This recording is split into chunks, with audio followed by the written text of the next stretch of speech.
success that the student is handed off from the school district programs to community services and opportunities. So at the post-secondary exit, the importance of that, again, that's the bridge from the school district services to the community and to the family. And for a lot of the families, there may be a sense of losing that security blanket a little bit, because the students have been in a secure, structured program all their school lives, and then all of a sudden now they're going to have to rethink, what's safe, what's independent, and what the future is for their student. So now that the student owns their toolkit, then that toolkit is full of tools that gives the student, allows the student to give the community agencies and partners tools that they can use to offer them opportunity and advance with their progress towards independence. Those tools in that toolkit also offers the families tools that they can use to feel secure and also to have hope for the future of their students. So basically, the post-secondary exit is a toolkit and tools for the students to further their success in the community. And as you fill out the post-secondary exit, it's every question answered. It's not just an answer to a question to make sure that we're all in compliance. Every answer is a tool, and as you go through and you answer each question, it's important that you realize that the progress that each student has reached at this point, and now they're ready to leave services, that the tools that you give your student, and then now the tools that student's able to use to give to the community agencies and services, as well as to their families, is going to be critical in their success, in their competence, and the opportunities that they'll have in the future.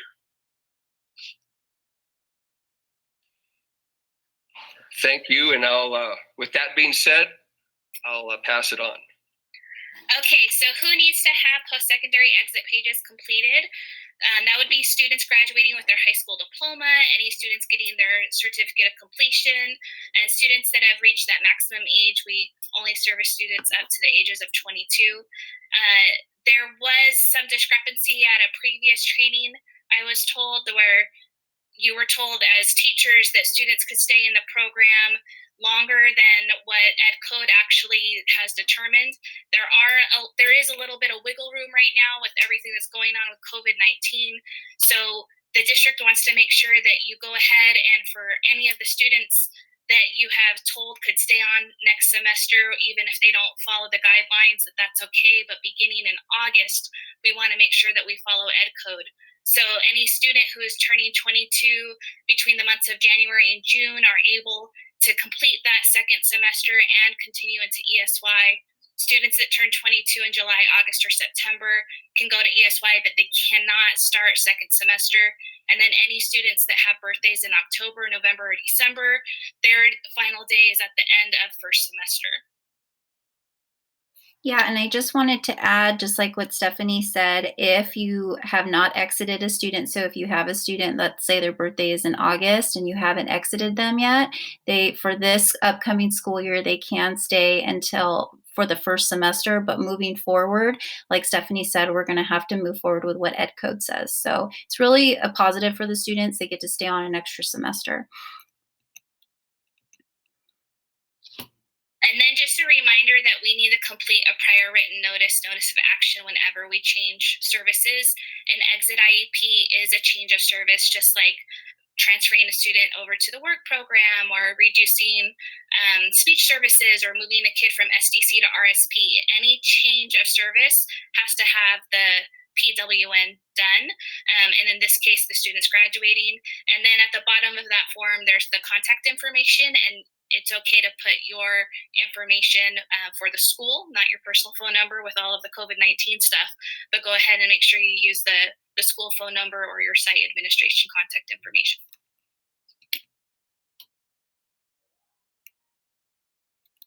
Hi, everyone. So this is a list of who we can invite to the meeting. You would, of course, want the student present, the parent, the counselor, whoever your administrative designee is. If you can get the general ed teacher, and if you need any of the last two, that would be an agency representative, which we'll talk about a little bit later, and then the transition services representative if the student has one. Probably remember this is the biggest takeaway is that at this point, you're really pushing for student self-advocacy. So the majority of this meeting, you're really going to want the student to talk as much as possible about what they would like, about what their goals should be, and how they would like to see themselves after high school. So we're basically breaking down the entire part of that IEP. So if you have it open for reference, if not, we put everything in order. These are just all of the kind of things you should be including on those 2 pages to really highlight a lot of things that the student has achieved since they've been in the district. So we're looking at school and personal achievements. We're looking at their job and career interests, hopefully informed by assessment. We're looking at post-secondary education, what options they would like to go into. And then we're looking at independent living needs and what interests they have. And those are the varied areas. They can have transportation, money management, housing needs, things like that. Here are a few links to assessments that you can absolutely use.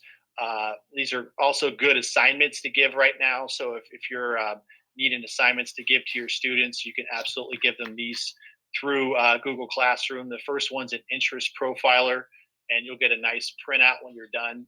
And then if you look in SACE under the resources, you can go into the document library under transition resources. You'll see some attachments for other assessments. These ones the student would have to print out and get back to you somehow. But those will work. So now we're going to look at the components of the post-secondary pages. So the first part, and this would be the majority of page 1, would be the summary of academic achievement and functional performance.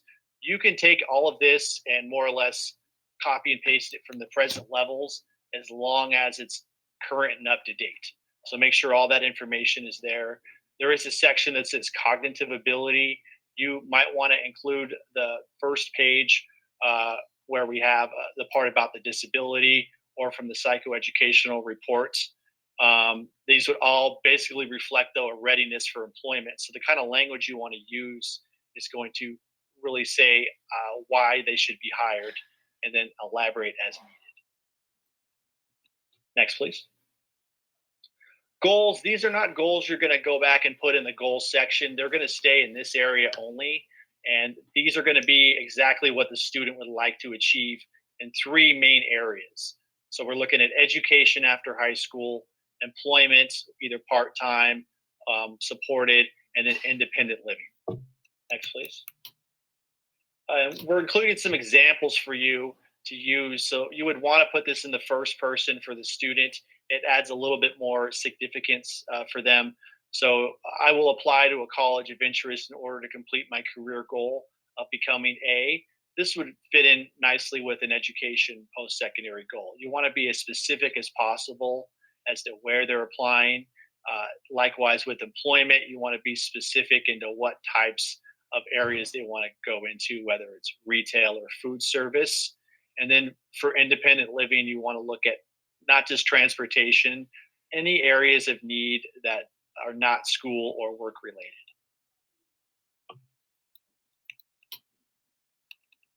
Job interests, again, should include as much student input as possible, simply asking them where they would like to work. If they want to go to school afterwards, you want to make sure you've established that. Hopefully by this time, we've already been applying to those places and we've submitted our FAFSA for the student or they've done it. And then you want to include contact information such as address, phone numbers, names of people as much as possible, because this is a document, again, that the student will have with them after, and they will need it as a reference point. Assisting the student in meeting post-secondary goals. So again, these are all kind of the areas we're looking at that might assist them as much as possible. For higher education, we're looking at a college or career tech program. Employment, we're looking through supported employment, which can be achieved through DOR or IRC. Independent living, I put self-advocacy in there. That's absolutely something a lot of our students are going to need, especially if they're on a college campus. We're looking at supported or independent living, maybe down the road, but absolutely transportation, getting around. And then we want to highlight community participation on a positive note. So whether they're involved with church or sports or volunteering through a local organization, any of those things can be included. And here are some more examples. So these are not going to really be in the first person. These are going to be more or less just our recommendations to the student for what they should do. So for higher education, this is an example. Apply to San Bernardino Valley College, make an appointment with the counselor to develop an education plan. I'll talk a little bit about that at the end when we look at the agencies. These are some other examples that you can use for the varied areas that are on the actual pages of the IEP. Okay, so we've included the three main agencies that our students will utilize the most. As far as these all go, there's going to be some paperwork involved and entrance requirements. For Department of Rehabilitation and Inland Regional, they're going to want to make contact and find out when they can do an intake. It's probably best to call right now just because of our recent closures. They are open, but just on a limited basis. Working at Valley, I know that we're going to really want to have our students get involved with disabled student programs and services. So if you're in that exit IEP and you have a student who wants to go to Valley, but they have not done that part yet, please contact me. I have the application to forward to you. The student's going to need to take that application, and they're going to need a copy of their IEP, and they're going to need to send it into the DSPS as soon as possible so that they can get services through Valley College. So please reach out to me if you need to. That office is currently only open on Tuesdays, so they're not going to be functioning throughout the week, but they, just like the other ones, they're going to be open at some point. So best to use these agencies as much as possible. And yes, I can send that to you, Dave.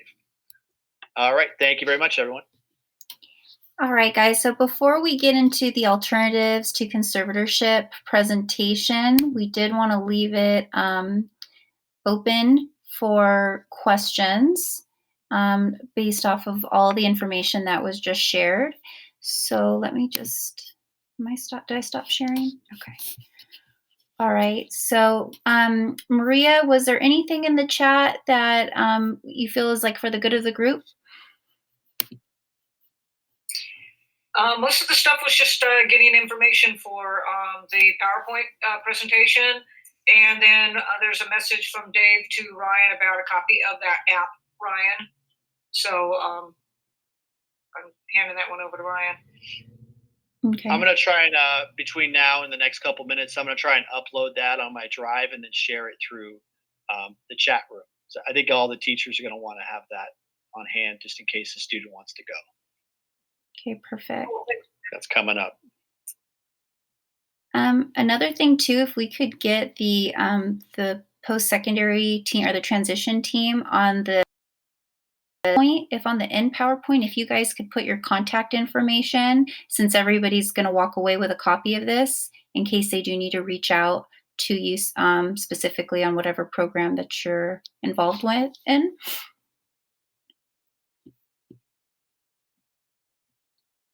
Yes, Ms. Castillo. You can go ahead and unmute yourself. Oops, there we go. I hit the wrong one. I hit the picture, not the mute. My question specifically is those transition programs that are at Valley and Cal State, because they're out not on district campus, how is that going to affect the fall? Because my understanding is like Crafton, as an example, are only doing online classes. They're not going to allow people on campus, except I think they said something like the paramedics and the EMT programs. So how would that affect our program, pushing kids into the Cal State program or the Valley program? Speaking for Valley College, I've been informed that Valley College is only going to be doing remote learning next semester. So students can still apply and do everything, everything will be done online strictly through them. They are saying that some of the more hands-on programs might be open for actual contact through students, but I'm not sure how that's going to look. So they haven't completely ironed that out. That's only speaking for Valley. I'm not sure what Cal State is doing. Okay, so that means next semester as in the fall semester, or next semester as in the summer semester? That would be summer and fall. So summer will be limited classes at Valley, all online, and then fall will be all online classes. Pretty much every class that's offered, it's just going to be all offered remotely. Okay, so how are our students supposed to gain critical transition services if it's only online? I suppose you could say it depends on what program they're in. If it's through a program like mine, we've already kind of done we've done the application process, and I've worked with those students already. So they are coming in with me. I have about 16 students that I'm in the process of getting into Valley that are with Work Academy. Right. I can assist if you have students that want to come to Valley. If you need my advice, or if you need some kind of direction, I'm absolutely available for contact. But those students can also, if they're with DOR or they're with IRC, there are transition services that they can get on of course, a limited basis, but they would be able to get some kind of transition services, basically the best they can get at this time.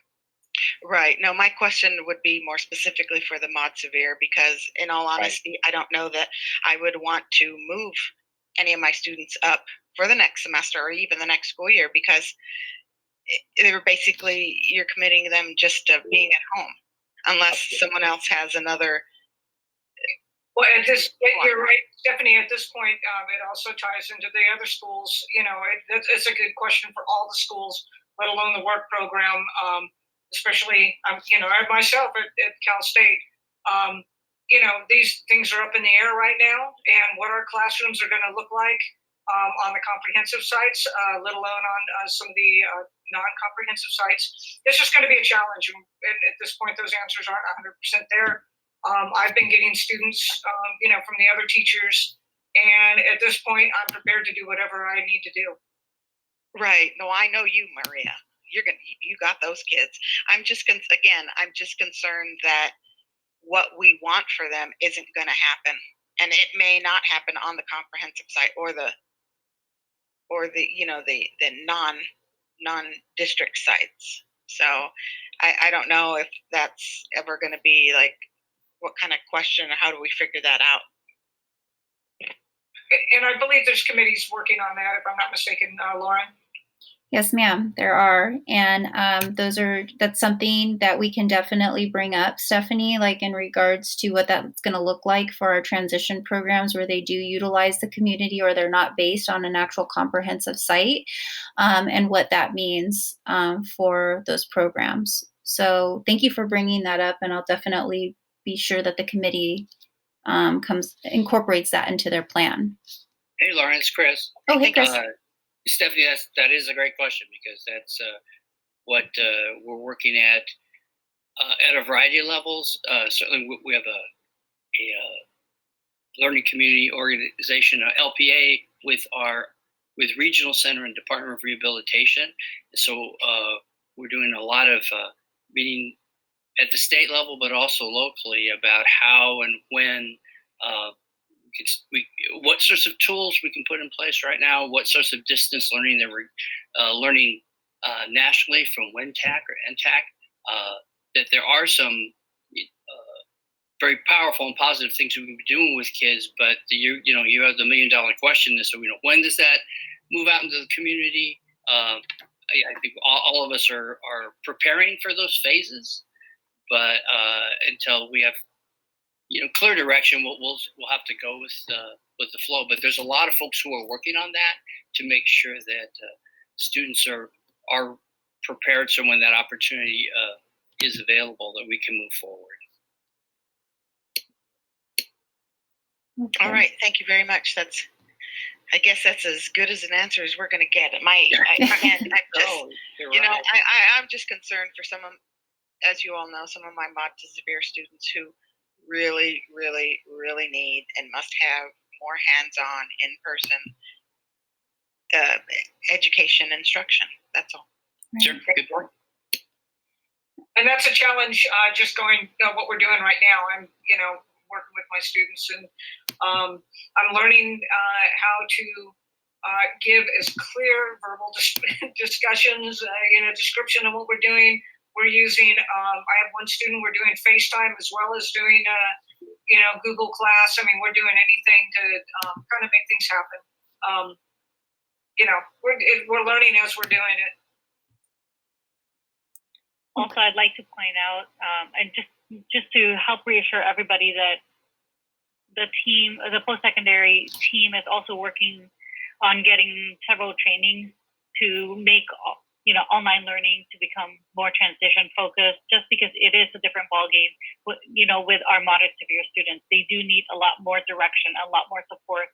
So we are getting training on how to approach this virtually, I suppose. Yeah, good point, Francine. Okay, guys, like I said, we're going to, just for the sake of time, we're going to go ahead and transition into our next topic. But if you want to stick around after, if we weren't able to get to your question, we'll stay after to address it. So with that said, we're going to go ahead and go back into the presentation, and Miss Francine Apacible Home is going to carry us through the second portion.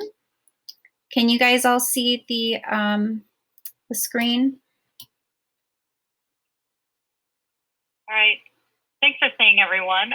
This shouldn't take too much of your time. Basically, this is not us trying to train you on what conservatorships are. This is basically us providing a little bit more information so we can put it into our tool belt so when we speak to our family. With that being said, conservatorship is something that we need to be speaking to our students and their families once we start adding the transition pages into their IEP. Now, when it comes to that, Lauren, can you turn the page? Oh, I'm sorry. Maria, sorry. A conservatorship is really a legal proceeding where a person is determined by the court to make the decisions for an individual with disability. This is not typically something that we push for our parents to go. We do know that we have some students that really do need it, but we do also have some students that need a little bit more time to mature up so they can make their own decisions. So conservatorship is not something that we do take lightly, because ultimately, if that's something that is taken right away, it takes their fundamental rights away. So this is something that you really, really have to discuss, and something to tell the parents to explore over time. When it comes to that, the conservatorship also lasts until it's terminated by court. There are some situations where an individual with disability is saying, I'm done having this conservatorship, but again, it goes through an entire proceeding, and it's very costly for them to be able to regain their rights. Okay. There are different types. The one that we normally hear about in moderate severe is the general conservatorship, where a parent or a trusted adult takes and makes all the decisions for the individual with disability. But we also hear about the limited conservatorship. So let's say if a conservator is appointed just for educational rights, or just for health care, or just for finances. The Landstrom and Tetris short, the LPS conservatorship, is typically added to the limited or the general, and this is basically for individuals who have a mental health disorder. So this is something that's more urgent. But as we know, mild, moderate, or moderate severe students can have either. So that's something that is considered. And the last part is for individuals with dementia. And this is about the decision making and the estate planning when it comes to that. Okay. Now, as we mentioned, there are many different types of conservatorship, but there are also many different alternatives. Just because we caution ourselves with taking full conservatorship right away, because it does take rights away from our students. But there are other ways. So one example of this is the supported decision making. This is where our adult students are able to use trusted friends or family or professionals to help them make those decisions. So let's say one of the issues that our parents have is making doctor's appointments. Our students are able to say, I would like my parent so-and-so to help with that. And oftentimes, organizations are able to help with that. Even IRC and the Department of Rehabilitation, they do push for a network of support. So using trusted family members or any trusted adult to make those decisions that for our students. And with that, just because we do provide information so they can have informed consent, this also increases their independence and their self-advocacy. It also, over time, gives them the consumer the power to make those decisions, because eventually our students may be not ready to make those decisions when they're 16, or until they're 18. But what if our higher functioning students are able to make those decisions when they're 25 years old, right? So supported decision making really helps them keep that open. So eventually they are able to gain their independence.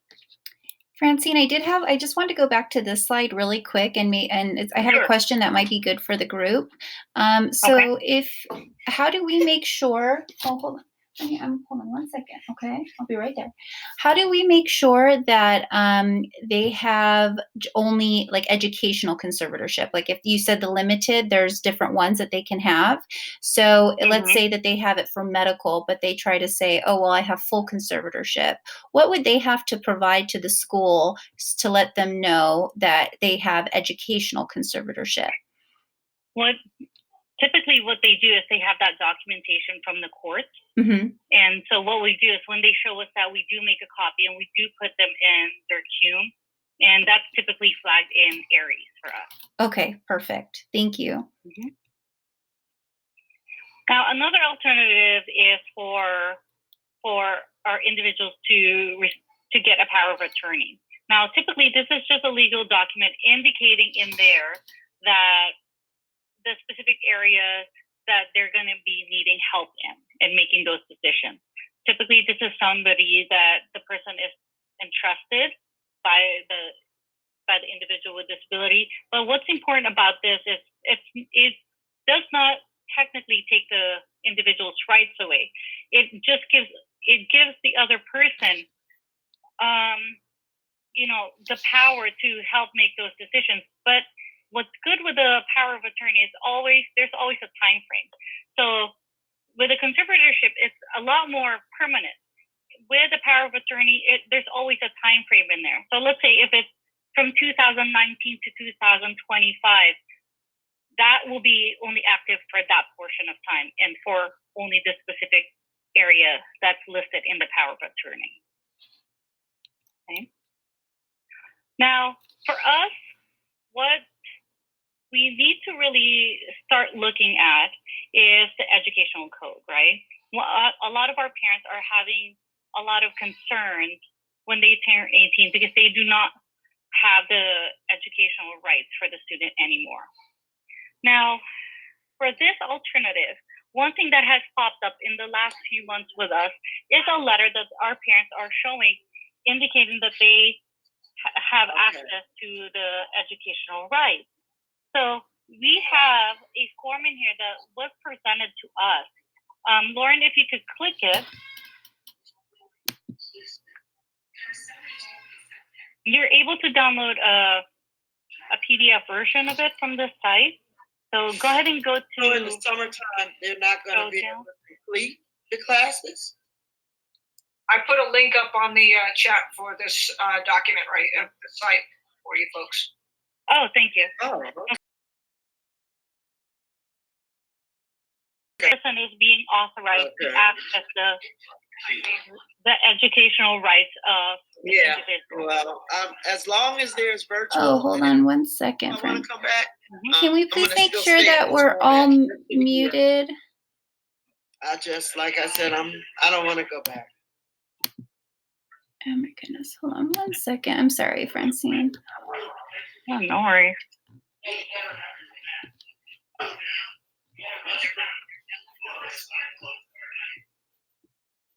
I don't know how people do this so quickly. I'm not. Oh, okay. Okay.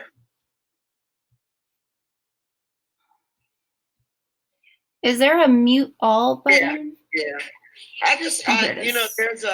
there's a meeting this week for the union, and so I'm gonna find out from them because right now, Gosh, I big thing cannot about how get it to. they're gonna have teachers come back, and so that's a big concern.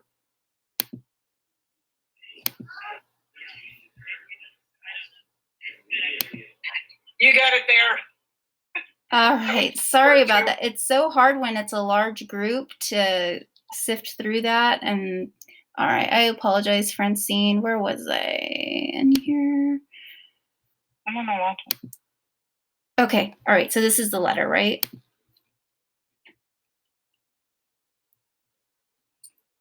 Francine? That's the letter. That's the website, and that's the letter. Yes. So this is a letter that has shown up actually in a couple of our IEPs where the parents have basically shown it to us and said, I have the student's educational rights. So basically this letter informs the different areas that they are able to help make the decision. Okay.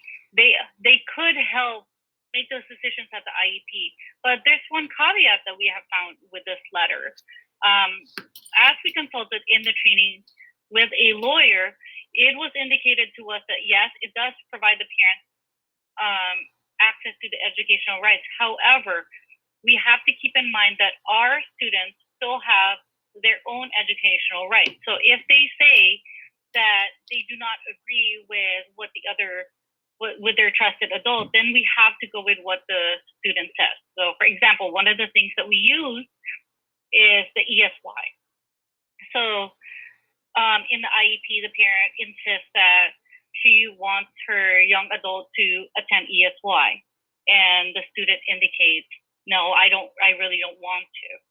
So on our end, we really have to document what our student, what our young adult wants, and then it pauses, or it overrides, I should say, it overrides this letter saying that we have to go with what their decision is.